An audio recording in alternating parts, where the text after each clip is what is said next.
Hi everyone, it's Stacey Shipman, and today I want to share 4 simple stretches. These are stretches that are simple and don't take a lot of time that you can use to help relieve some of the tension that's created through physical activity. And I often talk to folks who are runners or athletes, bikers, hikers, whatever activity they're involved in, who spend so much time in that activity they don't have enough time to stretch. And I want to show you these 4 because they don't take a lot of time. Simple 4 poses. We're going to focus on opening up the chest area, stretching through the lower back. I'm going to do one for the quads, and then we're going to get the hamstrings in the back. I'm on my yoga mat. You don't have to have anything in particular. You may want to pad your knees a little bit if you've got a mat or a towel, just something so that your knees are comfortable, because we will be on our knees quite a bit. So this assumes that you can put a little bit of pressure on your knees. I'm going to start in a tabletop position. Your hands are flat on the mat, shoulders right over the wrists. Your tops of the toes are flat to the floor and your knees are right under the hips. You're going to gently tuck the tailbone or pull the belly in a little bit so you have a nice long spine, and your eye gaze just goes straight ahead in front of you, so you have a nice long neck as well. So just starting from this tabletop position. And then from here we're going to come into what's called puppy dog. You're going to extend your arms all the way out, fingertips straight ahead. So check out that middle finger, make sure it's pointing straight ahead and there's no bend in the wrist. You're going to press your bum back, but you're not going to sit all the way back on the heels, you want to keep it lifted. And as you do that, press the palms down, reach your bottom back, feel your arms extend, feel a stretch coming into the shoulders. Your chest draws down towards the floor, and if you can, bring the forehead down to the floor and rest. So you want to keep the belly strong, hips up, palms pressing down. For more intensity, you can walk those arms out further, stretching through those shoulders, pressing that chest down towards the floor so you get a nice opening through the front of the body. Feet relaxed. And then just holding here, take nice deep breaths in, like 3 to 5 deep breaths. That's how long you want to be here, nice and slow. Inhaling and exhaling, so completing the breath every time. And just feeling that opening. If you've been biking, as I was, you roll forward over those handlebars, you need to stretch out through the chest. And then from here, gently lift the head as you walk the hands back towards you. Now slide those hips all the way down towards the heels, coming into child's pose. You can let the arms stay out. You can stack your hands and rest your forehead down, or you can bring the arms by your sides and just let the forehead drop down. Now in child's pose you have choices. The knees are together here from the pose that we just did. If you want, you can lift the head a little, extend the knees out towards the edges of your mat or out a little bit just past your hip bones, and then drop the head and chest down. So in this pose, you want to think about pressing those hips back towards the heels, even though they may not touch, but feeling a nice lengthening through that spine. And if your knees are wide, you're also getting a nice stretch through the hips, a little bonus there. So again, taking nice deep breaths, inhaling and exhaling. Let's take one more big breath. And exhale it all out. And then gently coming up. That child's pose one is one of my favorites. Sometimes it's hard to get out of it. It feels really good.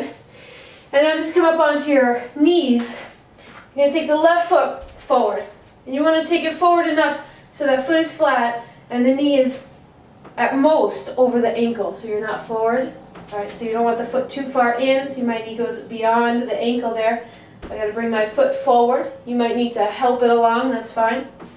90-degree angle in the back, toes are flat in the back. We're going to focus on the hip flexor here. Now if you want to, depending on your flexibility, depending on your knees, you can press forward a little bit. And as the hips drop down, the knee will come forward. So you feel a nice stretch through the front of this right leg. Bring the hands up to that front knee if you want. Keeping the front foot flat, knee out to the edges of the pinky toe. And you want to keep the hips square, so you have a nice straight alignment. Belly always strong, so you're not sinking or sagging down. Everything's nice and tall. Shoulders roll back, chin lifts. And again, taking nice deep breaths. Now I like to go deep in this one for pretty intense hip stretch, but you've got to take it at your own pace and breathing. And over time, your flexibility increases, you can go a little bit deeper. So you always want to be in a comfortable place where you feel a nice stretch, feel the sensation, but you're not going beyond where you need to be so you're not injuring yourself. And then coming into a hamstring stretch, you're going to shift the hips back, bring the hands down towards the floor, and extend the front leg. Now the left leg is straight. You're going to come up on the heel, toes lift. Again, watching those hips, you want to keep everything nice and square. Keep your stomach, core area nice and strong. Chest open so you're not folding forward here, and the shoulders draw back. So you're nice and long through the spine and the neck. And again, taking nice deep breaths. Now watching the back of the knee, you don't want to have any pull. So you have a little softness to the knee, it's not locked. A little softness. Left hip draws back. Feeling a nice stretch through the back of the leg, the hamstring. And the more you flex the toes, the more stretch you'll also get through the calf muscle, which feels really good. So holding this now for just a couple more breaths. Breathing in and always breathing out. And then gently bringing that foot back up. You're going to come back onto the knees and we'll switch sides. So we'll take the right foot now out in front. Again, bringing it out far enough so the foot's flat, knee over the ankle. 90 degrees in the back here. These toes are flat to the floor. And then if you want, you can press forward to your degree. You might even find that one side is a little different than the other. Take your hands on the hips or on that front knee. Nice tall spine, just breathing right here. And this time you want to shift the hips. The right hip pulls back a little bit so that you feel the squareness, the hips are square to the front. So you have good alignment here.